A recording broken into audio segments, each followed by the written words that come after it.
Namo Narayana. Welcome to my kitchen. I am Sri Saraswathi kambar. இன்னைக்கு பாத்தீங்கன்னா நான் carrot pakoda போட போறேன். அது ரொம்ப டேஸ்டா இருக்கும், ரொம்ப ஹெல்தி, ரொம்ப சூப்பரா இருக்கும். நான் இப்போ வந்து ஒரு 2 கேரட் வந்து சீவி எடுத்து வச்சிருக்கேன். தோல் எல்லாம் எடுத்துட்டு இந்த மாதிரி சீவி எடுத்து வச்சிருங்க. இப்போ வந்து இஞ்சி வந்து ஒரு 4 துண்டு சின்னதா, பூண்டு ஒரு 6 பல்லு, ஒரு காஞ்ச மிளகாய், சோம்பு 1 ஸ்பூன், பட்டை 2. இதை நம்ம மிக்சர்ல அரைச்சிடலாம். இப்போ இதனால ஓரளவு அரைச்சாச்சு, கொரகொரப்பா தான் அரைக்கணும்.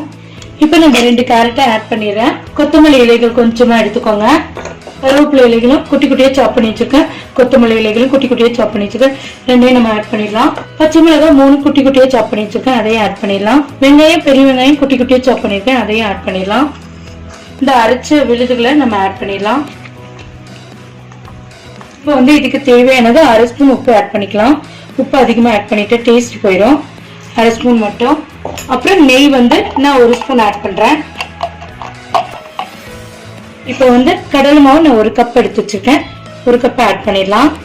எல்லாம் நல்லா பிசைஞ்சுக்கலாம்.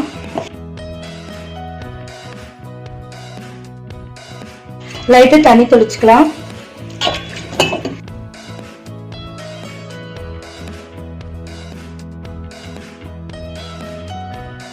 ஓமப்பொடி வந்து நான் ஒரு 1/4 ஸ்பூன் ஆட் பண்றேன். இந்த கேரட்டுக்கு வந்து ஓமப்பொடி நல்லா இருக்கும். நான் ஒரு 1/4 ஸ்பூன் எடுத்துக்கிட்டேன். இந்த மாதிரி காயில எடுத்துட்டு இப்படி தட்டி போட்டுடலாம். இந்த மாதிரி சுட சுட எண்ணெயில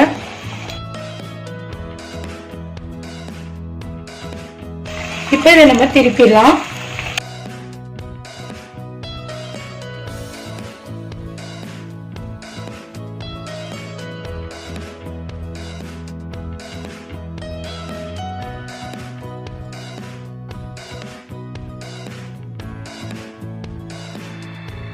நல்லா பொரிஞ்சிருச்சு. இப்போ கேரட் பக்கோடா இதை நம்ம எடுத்து பிளேட்ல சர்வ் பண்ணிடலாம்.